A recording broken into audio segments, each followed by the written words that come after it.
Miigwech, thank you, Tegan. I put notes in my slides, but these slides that you're seeing were due weeks ago. So I had to, I'm gonna do this. And I'm going to, like the tiniest smudge, and practice my religious freedom here. Yep.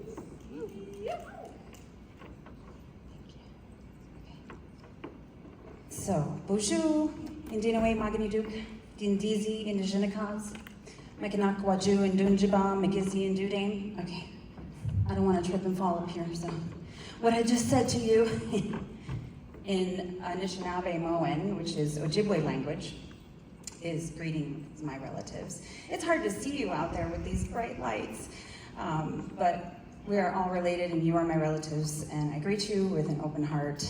And my name is Diindiisi, which means blue jay. My English name is Christine McCleave, so I go by Christine Diindiisi McCleave. I am Turtle Mountain Ojibwe, and I am Eagle Clan, and I am dedicating my presentation today to my ancestors, and particularly my mom, who was just diagnosed recently with cancer, and to my children for their healing, for the healing work that I'm doing, which is also for them, and for their children, 7 generations and beyond. And I want to acknowledge the ancestral homelands that we are on today of the Cheyenne, Arapaho, and Ute peoples. My ancestral homelands are the northern shores of Lake Superior, but Turtle Mountain Reservation is in North Dakota. I live in St. Paul, Minnesota. And I also need to apologize for speaking in front of my elders. Please forgive me, because I know you have much more wisdom than I do. I pray that you would help me speak the words that need to be spoken here today. My question to all of you is, where are your ancestral homelands? And whose ancestral homelands do you live on, if those aren't the same? And what do you do to honor those ancestral homelands? Because we've gotten into this practice of land acknowledgement, and although I am grateful that MAPS did a land acknowledgement this morning, land acknowledgement is not just words, it's a relationship. Yep. And so when I was coming here to do this talk and do this work, I reached out to people whose homelands I would be standing on, to be in relationship and in connection with them, because we are the land. It is literally the blood of our ancestors in the living soil that connects us to the land. And so as we stand and commune and celebrate and maybe even trip here on these ancestral homelands of the Cheyenne, Arapaho, and Ute peoples, and the modern day homelands of many other tribal nations and people who live in Denver, let's remember what they sacrificed so that this great city of Denver could exist, and what happened when the gold rush came into this country. Because that's what they invited me here to talk to you about, decolonizing the psychedelic renaissance. And they didn't give us a whole lot of time, right? So I have to give you the story of who I am. There we go. Why I'm here. A whole historical context in less than 20 minutes. I'm going to talk about tribal sovereignty. I'm going to share about my proposed doctoral study very, very briefly. And I'm going to talk about the indigenous methodologies and epistemologies that I'm using as decolonization in my research. And then I have for you all a call to action for decolonization. So who am I? I am the descendant of boarding school survivors. My great-grandfather, John Willett, went to Carlisle Indian Boarding School. And Carlisle was the first federally operated Indian boarding school in the United States, where children were sent to be forcefully assimilated and converted to Western culture and Christianity. They were beaten and brutalized for speaking their language or practicing any of their traditional ways of life, and especially their ceremonies, their spirituality. And that's important for the context here, right? And then my grandfather, Lawrence Willett, pictured here, went to two boarding schools. He went to Marty Catholic Indian School and Haskell Indian School. And he was abused and brutalized, and that brought some intergenerational trauma into my family. And my mother was adopted out to be raised by relatives, and then when she was pregnant with me, she was sent to an unwed mother's home to give me up for adoption. Because after the government did the boarding schools, where they sent hundreds of thousands of children to these institutions, then the Bureau of Indian Affairs, which was originally created under the Department of War in this country, the Bureau of Indian Affairs created the Indian Adoption Project because they realized it was cheaper to just put these children in white homes with white families than in boarding schools. So when I had my first son, I actually felt like I didn't know how to parent. We had generations of this child removal, this government-sponsored child removal, and so I gave custody to his father. And then years later, on my healing path, I got my stuff together and I got him back. And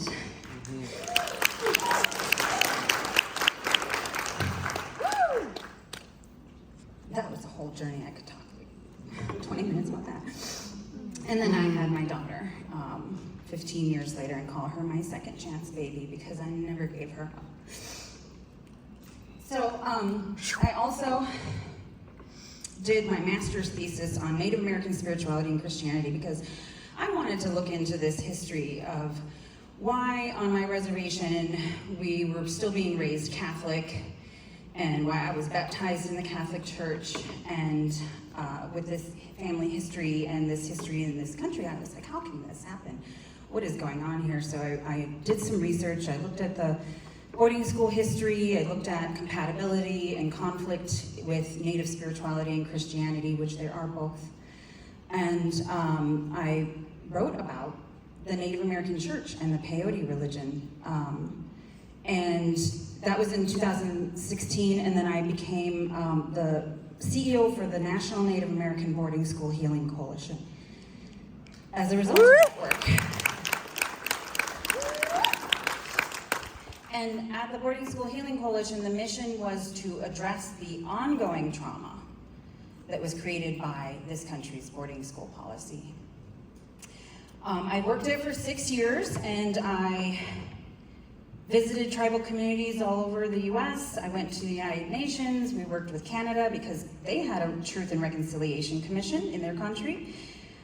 They built their boarding school system off of the US system, but their country already acknowledged that it was cultural genocide. Australia, New Zealand, and other places around the world did the same to Indigenous peoples, modeling it off of the US system. And all of those countries acknowledged it or apologized or made reparations. The US still has not. We sent 2 bills to Congress for a truth commission in this country that has yet to pass. We worked with the Secretary of the US Department of the Interior, and she launched a boarding school investigation. The first Native woman to lead the Department of the Interior. She is investigating. So that's currently underway, and so we'll see what happens with that investigation. And I left the Boarding School Healing Coalition because I needed rest and restoration, because that was a really heavy mission to carry. a historic mission, unprecedented, for everybody's healing. So I needed a break. But I am continually striving for my healing and my evolution, and so I went to get a PhD. And I'm, doing that in the Indigenous Studies program at the University of Alaska. I live in Minnesota, though, and yeah, I wanted it to be a PhD in Indigenous Studies, not American Indian Studies. And at the University of Minnesota, my doctorate would have actually said American Studies, if you can believe that. Oh my goodness.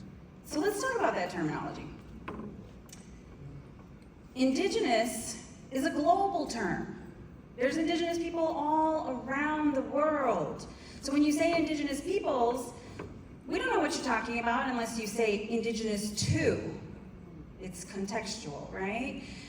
Native American. Well, yeah, that's a little more accurate. I could say I'm an Indigenous woman. I can also say I'm a Native American woman. But Indigenous people on Turtle Island, which is what we call North America, predate any concept of America. And then which America are you talking about? North America, Central America, South America? So Native American could also be from several different places, different continents. American Indian is a little more accurate, although also still incorrect, a complete misnomer. We're not in India. And it is, however, a political term. It is tied to the federal legislation in this country, which gives us political status. I am a dual citizen. I'm a citizen of the United States, and I'm a citizen of the Turtle Mountain Nation. We are a sovereign nation. We made treaties with the government of this colonial country. And we didn't get citizenship as American Indians in the United States until 1924. We were the last people to get citizenship here. Why? Because there was centuries of Indian wars. They wanted to get rid of us. They needed the land, they wanted access to the resources, and so that's also important context, right? So I claim the identity of American Indian because it's a political identity. More accurately, I am Anishinaabe. That is my language for my people, and it literally translates to the people, the human beings. You might have heard it called Ojibwe or Chippewa, but those are English versions and bastardizations of the real name for my people. I also put this graphic in there because I think Europe gets a lot of credit for colonizing the entire world. They tried their best. They really did. But they are not the only colonial empires to try and take over other lands and other peoples and other resources. Currently, Russia and China are like, hold my beer. So like I said, indigenous to where? Being indigenous is contextual to your ancestral homelands. And as a lot of us who are here are, trying to honor indigenous peoples or are interested in the cultures and knowledge of indigenous peoples, I would encourage us all to learn more about our indigenous ancestry. I'm still learning. I still have to learn more because it's been impacted by colonization. And I know other people who are indigenous to other countries who live here are learning more about their indigenous ancestry. So this is also a depiction of Turtle Island, artist rendition, North America. All right, so I already covered the tribes and sovereignty. Okay, so Lisa Macias Red Bear said in 2017, we cannot start the history of psychedelics in the 60s in the Americas. That needs to stop. Woo! We, indigenous people, used this medicine before Jesus Christ walked the earth.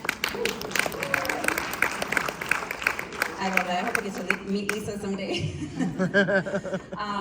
This is really important because, we're talking about colonization and, and how do we decolonize? Well, we learn to see things from an indigenous perspective. And there's a term, before Christ walked the earth, there's a term that we actually have in Indian law here, and it's called since time immemorial. It's a legal term. So it's in the treaties and all that. And it literally means as far back as anyone can remember, to the beginning of time. So I hear a lot of people really trying to acknowledge that, oh yes, indigenous peoples have been using these medicines for centuries. Longer. I even heard someone say decades. Generations. Millennia. Since time immemorial. Yes. All right, so let's all get that straight and share that with others.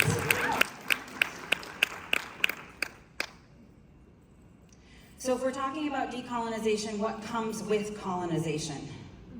I suppose there's some good things. I'm standing here talking to you in my colonizer's language, and it's a common language, Lots of people speaking English and Spanish and French and Portuguese because of colonization. So I guess that's a good thing. There's mass communication that we have now, but there's also these capitalist systems, the commodification of nature, extraction of resources, pollution, violence, classist systems, disparities, urbanization, individualism, commercialism, imperialist paradigms, and ethnocentrism, etc., etc. Colonization has happened to indigenous peoples around the world much the same. I went to the United Nations expert mechanism on the rights of indigenous peoples, and I met indigenous peoples from all over the globe, and our stories were very similar. Not only how colonization was carried out, but the impacts that we're living with today. The health disparities, the poverty, the issues with addiction and substances, which we all know is a result of our trauma.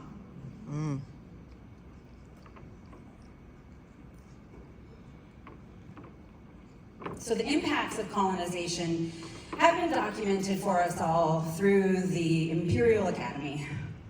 Now we've got indigenous people who are researching and entering into that colonial system of academia. And so I have citations for you and everything. Historical trauma is a term that was coined by Dr. Maria Yellowhurst Braveheart. It is the cumulative emotional and psychological wounding over one's lifetime and from generation to generation following the loss of lives, land, and vital aspects of culture. So there's a definition for historical trauma. It's not in the DSM, don't look for it there. But we've also defined historical loss based on that description of historical trauma. A historical loss scale is a standardized measure that assesses the frequency with which indigenous individuals think about the losses to their culture, land, and people as a result of European colonization. And a lot of us think about it on a daily basis because we cannot escape it. It's everywhere. We're constantly reminded of it. And I gotta tell you, this conference makes me think about it too. Oh.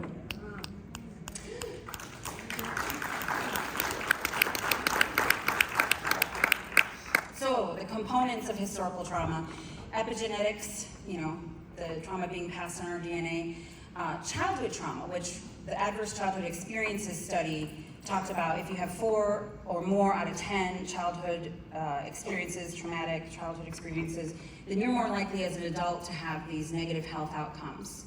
They include not only the mental illness of anxiety and depression, but substance abuse and heart disease, obesity, and diabetes. Why? Because childhood trauma interrupts a child's developing brain and wires their brain chemistry for a trauma response.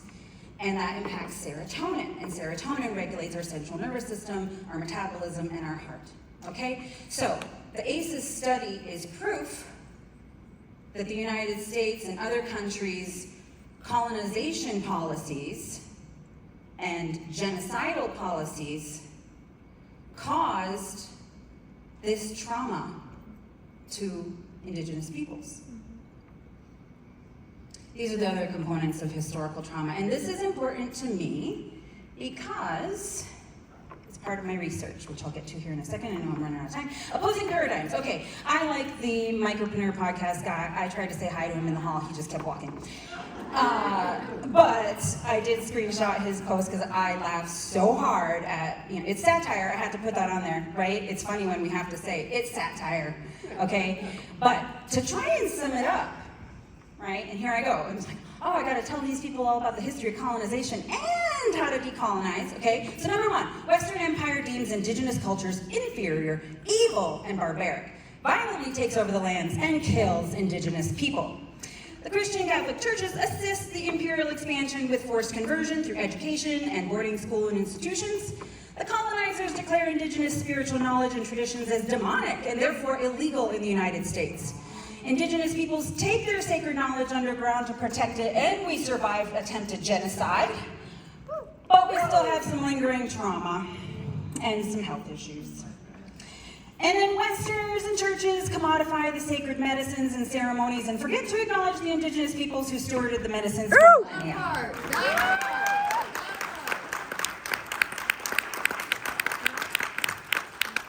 And now they want access to indigenous sacred knowledge, culture, and ceremony.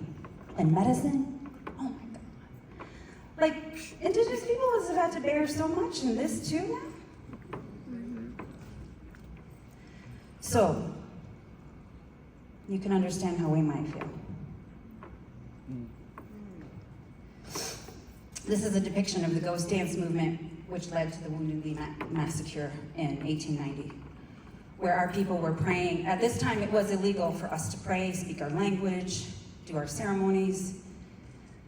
And this ghost dance movement was a secret ceremony at night. They would take place at night. And it was a prayer of our people to revitalize our ways and our culture. They were taking our children to boarding school at this time. And if you resisted, they put you in jail. So, and then the government was so scared of our spirituality that they killed the people in Wounded Knee. Historical context, it matters. Oh, I'm running out of time. Tribal sovereignty, the American Indian Religious Freedom Act, and cultural and intellectual property rights. Okay, so I told you we're sovereign nations. I told you it was illegal for us to pray. And then in 1978, so only 45 years ago, we got our religious freedom. Because we had to have a special law to have our religious freedom. And then in 1991, they passed an amendment which specifically talked about our peyote ceremony and our relationship with peyote. But we didn't have religious freedom like everyone else under the Constitution. No, we needed a special law. And then there's this issue with cultural and intellectual property rights. They don't really protect us. They don't. People are out here trying to patent these medicines. And when you commodify the sacred, it's just not gonna go well. That just doesn't work. So I can't talk anymore about that. But my research, this working title, it keeps getting longer. Right now, it's the cultural, political, spiritual, and neurological implications of indigenous healing with entheogenic plant medicines, mushroom, peyote, and ayahuasca. A comparative study of indigenous knowledge systems amidst rampant colonization in the psychedelic renaissance. I just added that last part.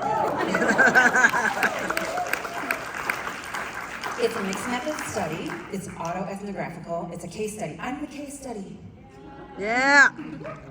Yeah, thank you for clapping. I have an ACEs score of 10 out of 10. And I'm going to go try to heal my historical trauma.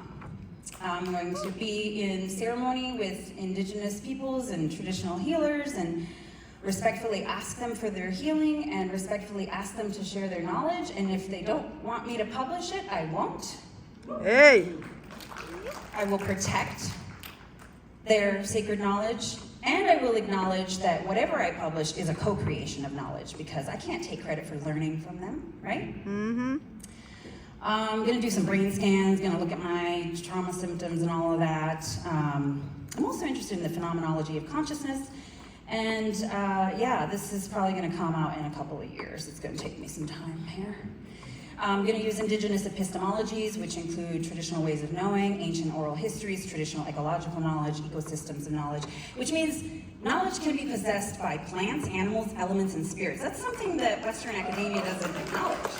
And they're out here trying to find the molecules for these sacred medicines, and they don't even acknowledge that there is that type of knowledge that can't be quantified. That's decolonized, right? Some indigenous methodologies, in the interest of time, they include land, place, ceremony, self-reflection. Again, just a little more robust than the Western academics. 6 R's of indigenous research and tribal data sovereignty are important. I will show you my references slide here in a second. You can screenshot that. But the 6 R's are respect, relationship, relevance, reciprocity, responsibility, and representation. I struggled with reciprocity. I thought, what do I have to offer them? I am going to them for healing. I know I'm asking for everything, and I don't know if I have anything to give. In my culture, I show up and I give tobacco, but I really didn't know what else I could give. Now maybe I can, get some grants and buy some food. And then I realized that I am an advocate. I learned how to be an advocate, and so I will offer my voice. And that is how I will give back. And I will advocate for the inclusion and the prioritization of indigenous perspectives and indigenous knowledge. So I expect many great benefits and outcomes from this study. I have had some healing, and I know I will have more, and I don't think I'll ever be done healing, because I don't think that's how healing works. But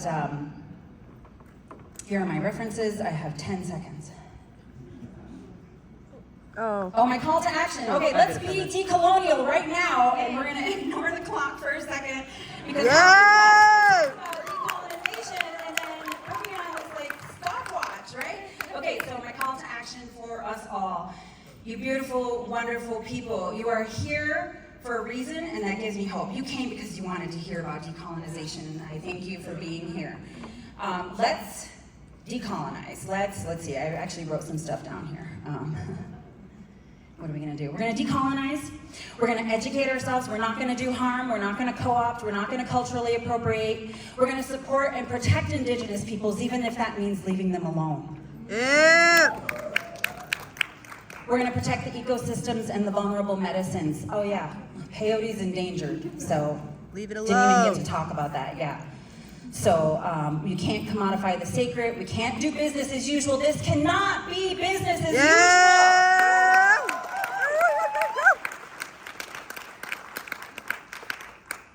That's it. That's all I really have to say. Woo!